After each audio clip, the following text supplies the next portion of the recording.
Chers collègues, les exercices de planification qui ont eu leurs heures de gloire après-guerre, avec les nécessités de la reconstruction en économie de pénurie, ont aujourd'hui moins la cote. Le monde actuel vivrait sous la dictature de l'urgence. Mais ces deux temporalités de l'action ne sont pas contradictoires et l'on voit, au nom de l'urgence climatique, des exercices de perspective à long terme au niveau international, comme les travaux du GIEC, donner lieu à des déclinaisons nationales et régionales à moyen terme, comme avec la planification écologique. C'est avec sérieux que notre groupe a abordé cet exercice de planification spatiale qu'est le SCOT. J'ai d'ailleurs pu apprécier, en participant au conseil du pôle métropolitain du Pays de Brest, le sérieux du travail réalisé depuis 5 ans sous l'égide de Jean-François Tréguer, président de la communauté de communes du Pays des Abers et vice-président du syndicat du pôle. Lors de sa séance d'avril 2024, le syndicat du Pays de Brest avait été appelé à débattre des orientations du projet d'aménagement stratégique, le PAS, élément constitutif du SCOT, avec le document d'orientation et d'objectifs, le DOO. Je m'étais exprimé à cette occasion pour que soient explicitées, ajoutées ou infléchies certaines de ces orientations. J'ai de nouveau fait part de notre position lors de l'arrêt du projet du SCOT révisé en février dernier. Dès le mandat précédent, nous souhaitions voir notre métropole plus proactive pour s'inscrire dans les nouvelles perspectives géostratégiques qui se dessinent déjà depuis plus de 10 ans, car Brest est l'un des sites les plus stratégiques pour la défense de la France. Avec la dislocation de l'URSS le 25 décembre 1991, qui nous a fait rompre avec la stratégie de la guerre froide, après les attentats du 11 septembre 2001 contre les Tours Jumelles, qui nous ont embarqués dans la guerre contre le terrorisme, réorientant la menace de l'Atlantique vers la Méditerranée, l'invasion russe de la Crimée ukrainienne en février 2014 nous a basculé dans une nouvelle configuration qui redonnait au site brestois une vocation prioritaire. Et depuis l'attaque de l'Ukraine le 24 février 2022, et encore plus au regard des positions du nouveau président des États-Unis, la nécessité de relancer la base industrielle et technologique de défense de la France est largement partagée.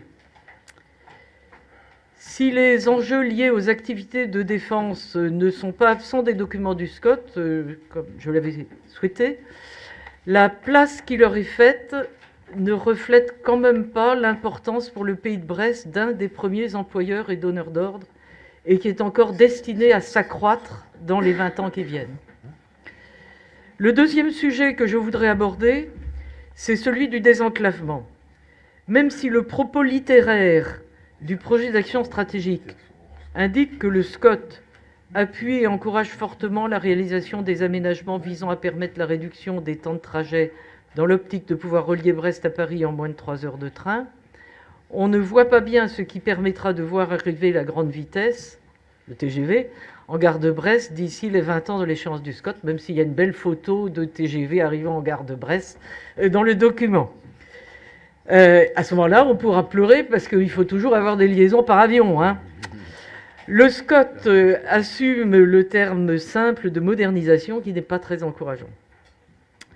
Le troisième sujet est celui des mobilités.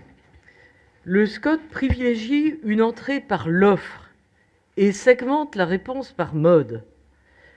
La coordination entre autorités organisatrices de la mobilité est évoquée, mais non pas en amont de la planification, mais pour sa mise en œuvre. Quand on connaît la superposition des itinéraires desservis par des liaisons interurbaines ou métropolitaines, en agissant ainsi, on se prive de solutions efficaces. En outre, alors que dans le volet logement, la question du vieillissement de la population a été bien prise en compte, ce n'est pas le cas en matière de déplacement. Le commerce et la logistique commerciale, malgré que les degrés de précision qui ont été apportés par le document d'aménagement artisanal, commercial et logistique, forment notre quatrième préoccupation. Les orientations proposées montrent certes une certaine préoccupation pour privilégier les commerces de centralité, mais on voit un petit peu plus loin que c'est à condition qu'elles ne génèrent pas de circulation automobile intensive. Mais on ne voit pas de recommandations, ni de prescriptions bien sûr, en matière de stationnement qui permettrait l'équilibre que l'on entend viser en faveur des centres-villes. Alors, les réserves que je viens de formuler peuvent sembler générales et renvoyer à la formulation littéraire des documents du SCOT. Mais le nouveau plan local d'urbanisme devrait être compatible avec les orientations du SCOT révisé. Et au bout de la chaîne, ce que l'on inscrit dans le SCOT n'est pas sans effet sur la gestion des autorisations d'urbanisme. Pour le dire autrement, tout ça, ça a l'air d'être des discours un petit peu littéraires et des vœux pieux. Pas du tout.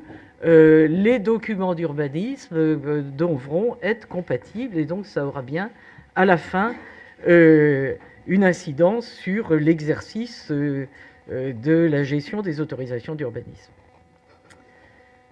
Nous avons aussi relevé, dans les documents qui sont soumis à notre avis, des améliorations par rapport aux précédents documents. Nous notons plus de réalisme en matière démographique, une meilleure prise en compte des enjeux littoraux, l'intégration du facteur limitant de la ressource en eau et un effort en matière de renouvellement urbain. Parmi les réserves exprimées dans l'avis et qui ont été rappelées par la rapporteure, nous appuyons l'une d'entre elles, particulièrement, c'est l'insistance que vous souhaitez mettre sur la réhabilitation du pont Albert-Loup comme outil d'amélioration des liaisons nord-sud, et nous mettrions même peut-être un amendement, nous ajouterions, y compris à l'échelle de la métropole, puisque vous évoquez sa vocation éventuelle dans les liaisons nord-sud, Brest-Quimper et interurbaines, mais pourquoi pas métropolitaine. Globalement, voilà un travail de qualité, mais dans lequel nous ne retrouvons pas des priorités importantes pour nous, c'est pourquoi nous nous abstiendrons.